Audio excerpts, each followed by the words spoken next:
그리스도인은 죄를 지으면 자백합니다. 그리스도인이 죄를 범하면 하나님 앞에서는 그것에 대한 이유와 변명을 찾지 말아야 합니다. 특히 다른 사람 때문에 어쩔 수 없었다든지 상황이 그래서 어쩔 수 없었다든지 하면서 자기 합리화를 하지 말아야 합니다. 아주 빨리 정직하게 하나님께 죄를 자백하고 하나님의 긍휼을 구해야 합니다. 요한일서 1장 9절에서는 만일 우리가 우리의 죄들을 자백하면 그분께서는 신실하시고 의로우사 우리의 죄들을 용서하시며 모든 불의에서 우리를 깨끗하게 하신다고 말씀했습니다. 이때 용서는 죄인으로서 용서받는 것을 말하지 않고 아들로서 용서받는 것을 말합니다. 죄인은 용서받지 못한다면 결국 지옥으로 들어가는 심판을 당하게 될 것입니다. 그러나 아들로서 용서받지 못한다면 하나님 아버지와의 좋은 교제를 가질 수 없습니다.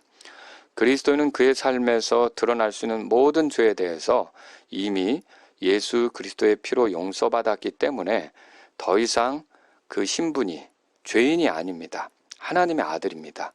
그러나 하나님의 아들이라도 죄를 짓게 된다면 하나님께서는 그것을 기뻐하시지 않습니다. 그리하여 그리스도인의 죄로 구원이 취소되거나 지옥으로 떨어지는 것은 아니지만 하나님 아버지와의 교제는 어렵게 됩니다. 사도 요한은 요한일서 2장 1절에서 이렇게 썼습니다. 나의 어린 자녀들아, 내가 이것들을 너희에게 쓰는 것은 너희가 죄를 짓지 아니하게 하려 함이라. 만일 누가 죄를 지어도 우리에게 아버지와 함께 계신 변호자가 계시니 곧 의로우신 분 예수 그리스도시라. 그분은 우리의 죄들로 인한 화해 헌물이시니 우리의 죄들뿐 아니요 온 세상의 죄들로 인한 화해 헌물이시니라.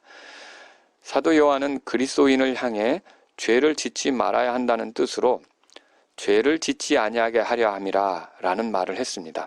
그러나 어떻죠? 그리스도인의 삶에는 죄 짓는 일이 생길 수 있습니다.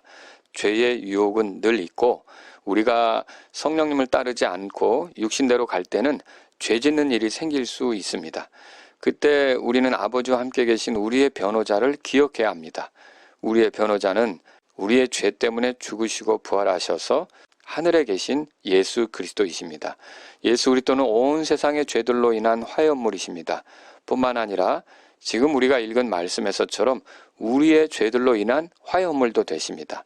그러므로 그리스도인은 이 예수 그리스도를 의지해서 하나님께 자백하는 것이 필요합니다.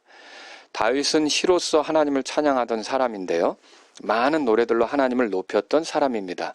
그러나 우리아의 아내 밧세바를 범하고 그 죄를 감추기 위해 충직한 신하 우리아와 그의 동료들을 죽였습니다.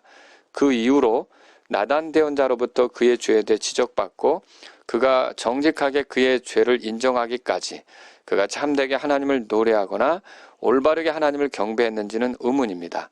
아마 어떤 면에서 그는 하나님을 노래하고 찬양하든지 혹은 하나님께 희생을 드린다고 나아갔을 수도 있습니다.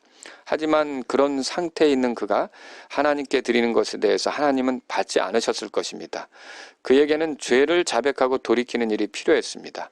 그리하여 하나님은 나단 대언자를 보내셨고 다윗이 지은 죄를 드러내셨습니다.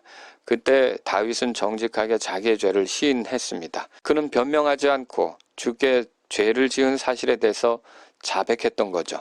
잠언 28장 13절에서는 자기의 죄들을 숨기는 자는 형통하지 못하려니와 누구든지 그것들을 자백하고 버리는 자는 긍휼을 얻는다고 했습니다. 다윗이 그렇게 주님께 죄를 자백했을 때 주님은 그의 죄를 그에게서 치우셨고 그가 그 죄 때문에 죽지 않게 하셨습니다. 그러나 동시대에 살았던 사울의 경우는 어떻죠? 사울은 자기의 죄를 지적받았을 때 어쩔 수 없었다고 변명했습니다. 제사장 외에는 희생을 드릴 수 없게 하신 율법을 어겨놓고 사무엘이 와서 왜 이리 어리석게 행동했느냐고 지적했을 때 그는 이 사람 저 사람 탓을 했습니다. 심지어 사무엘이 늦게 온 것도 그 이유 중에 하나라고 말하며 사무엘 탓까지 했습니다.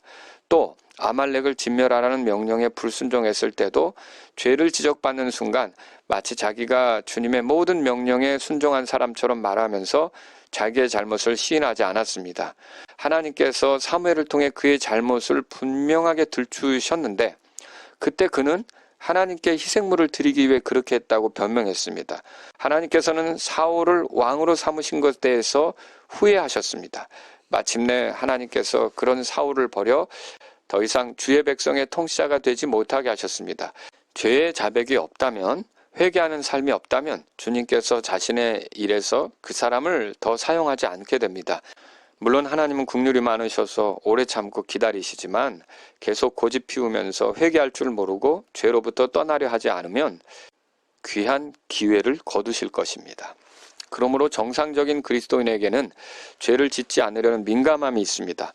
죄를 가볍게 다루는 것은 하나님의 자녀들에게 옳지 않습니다.